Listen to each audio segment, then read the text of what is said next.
I'm the key? Chosen wielder of the Keyblade, you are the key that will open the door to light.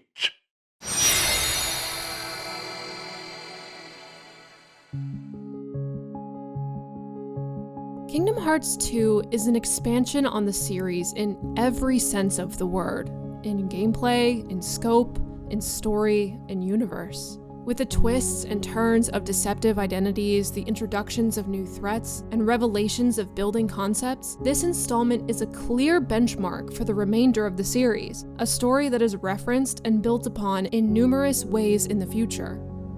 In this season of Shedding Starlight, we've been guiding you through this weaving story and planting seeds for times to come in ways you might not even realize yet.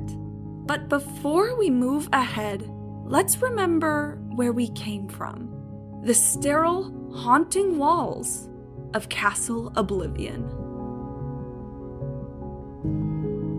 Here is where an unlikely duo forms in an attempt to awaken the hero of our story. Riku, haunted by the ghost of Ansem, and DiZ, blinded by the call of revenge. In examining these two characters through their actions, we're able to compare the effects that darkness can take on a heart. DiZ, in his rage, wishes to exploit and use those around him as a means to an end, even deeming nobodies as lesser beings in order to justify his methods. Riku, however, still finds compassion despite accepting the darkness into his heart, and often directly defies DiZ's orders to show both Roxas and Namine sympathy and understanding.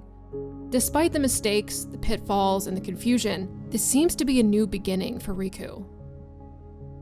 While these two worked towards the same goal of waking up Sora, Riku was simply desperate to make sure his friend was okay. DiZ's intentions skewed darker in the hopes of enacting revenge on his previous apprentice, Xehanort, and his nobody, Xemnas. Xehanort is a man of many mysteries. After appearing in Radiant Garden with near complete amnesia, he was taken in by Ansem the Wise and became his apprentice, volunteering in his experiments on the heart.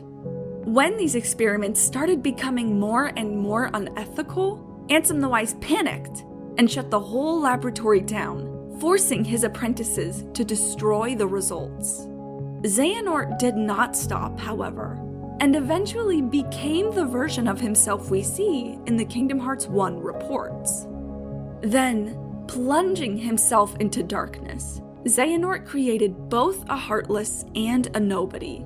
As we know, Sora and the gang defeated who we now know to be Xehanort's Heartless, who was using the Heartless to steal hearts of worlds to make Kingdom Hearts. All that was left was his Nobody, Xemnas, who started collecting the hearts of individuals to make a second Kingdom Hearts, alongside his new villainous league, Organization XIII. We met the organization in our season on Chain of Memories, though we weren't quite privy to all of their schemes. In creating this organization, Xemnas, the Superior, has promised to its members that through creating Kingdom Hearts, these nobodies that make up its ranks can once again regain the hearts that they lost and become complete. Through Sora's encounters with these colorful baddies, we learn the difference between greater and lesser nobodies. Organization 13 is made up of greater nobodies, those who still have their memories and therefore keep their previous appearance, who have the ability to command lesser nobodies, the pale gray monsters we fight with Sora. From the beginning, it's clear that Xemnas has other motives rather than just returning hearts to these nobodies. Xehanort originally strived for knowledge and wisdom.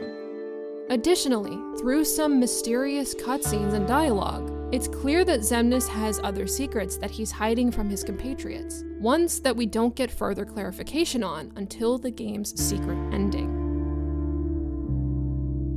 Though Xemnas is arguably the biggest player in Organization 13, it's clear that he still needs a key to get to his final destination, and that key was none other than Sora's nobody, Roxas. A boy forced to be a pawn in someone else's game. Because Kairi was able to restore Sora's original body after he had become a Heartless, it became possible for these two to exist independently from one another. This, however, doesn't explain his dissimilar appearance. Roxas's existence is anomalous in a multitude of ways, clearly separating him from his counterpart, Sora. But regardless, he is continuously manipulated and used due to his connection with Sora. Through Roxas's fight for his own identity, he eventually comes to put his trust in Sora. After being locked away in a day to Twilight Town and bombarded with memories that weren't his, Roxas is able to see the light that Sora can bring. But before Roxas's reunion with Sora, DiZ trapped him in a labyrinth of his own creation, a virtual Twilight Town. There are a couple pieces of evidence to suggest that this virtual Twilight Town exists in real space. Items made within it can leave it, Chip and Dale seeing it on their gummy radar, and the fact that it seems to have a real-world impact on those who have been recreated within the virtual world.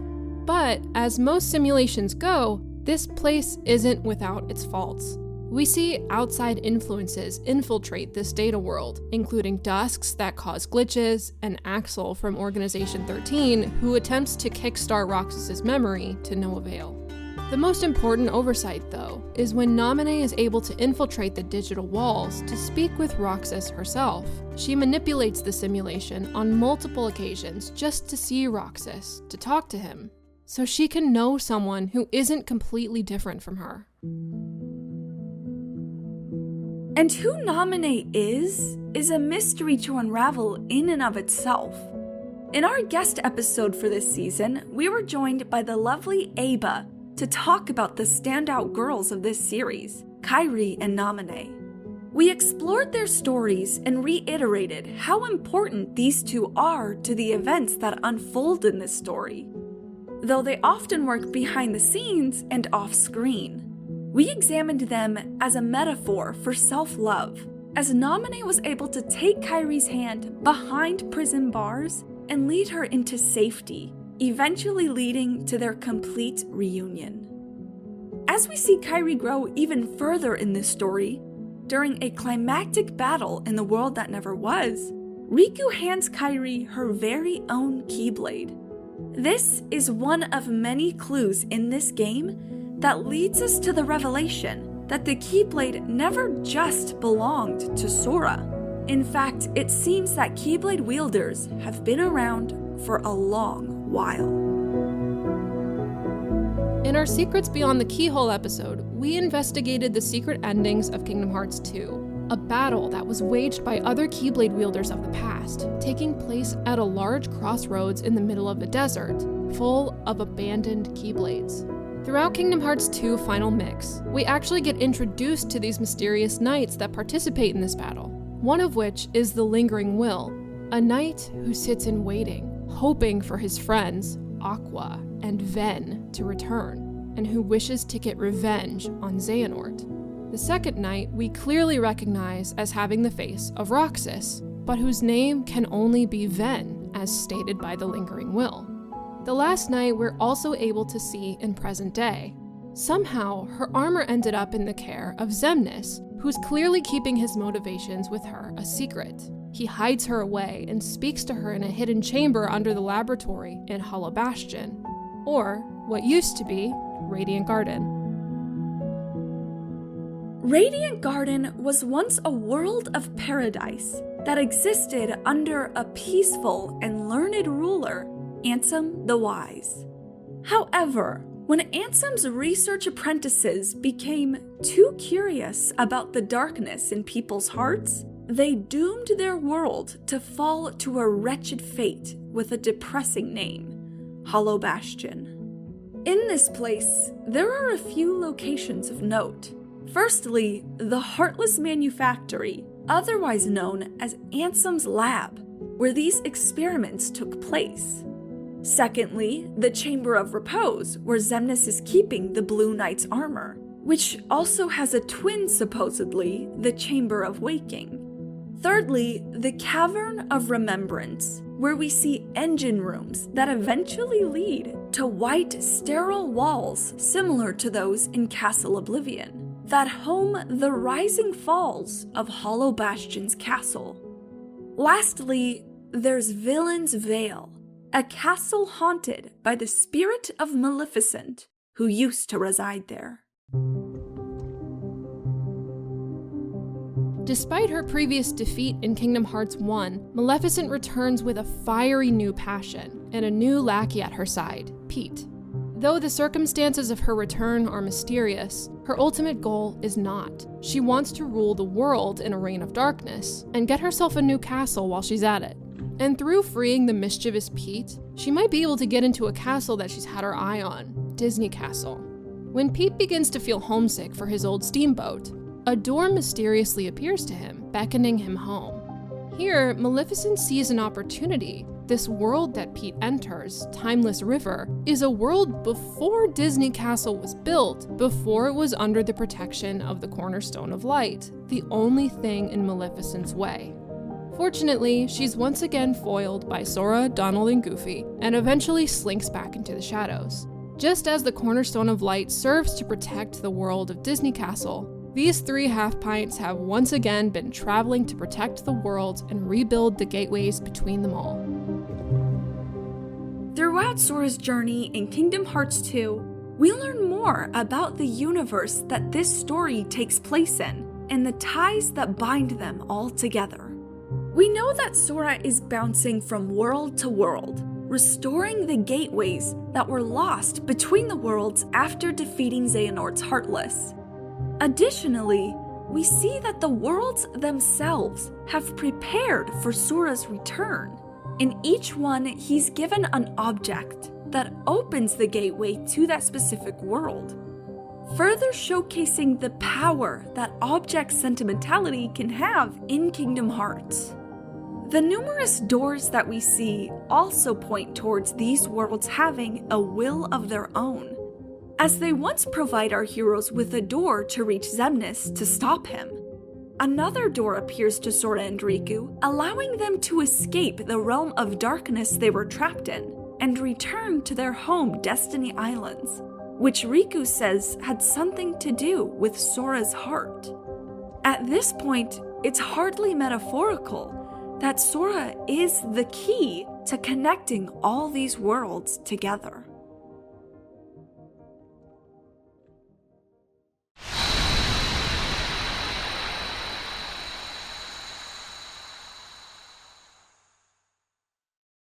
While I was trying to bring Sora back, I had so many plans in store. But once Sora was an acting force, they fell apart. All my research amounted to nothing compared with that one boy's heart. Kingdom Hearts 2 is widely regarded as a masterpiece and is often named as a favorite by almost every fan in the community, for good reason. As the story becomes more complex and tangles further and further into a complicated web, seemingly surrounding one man at the center of it all, it still takes time to dive into the emotions and deeper spiritual connections between these characters. The mysterious meeting of Roxas and Namine, the reunion of Sora and Riku, the emotional finale on Destiny Islands. And even despite what seems to be a happy ending, it's clear that we have a long way to go before we uncover some of the ancient secrets buried underneath. Thank you for joining us this season of Shedding Starlight.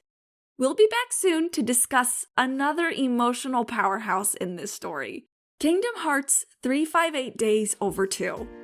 As always, thank you for listening, and we'll see you in the starlight.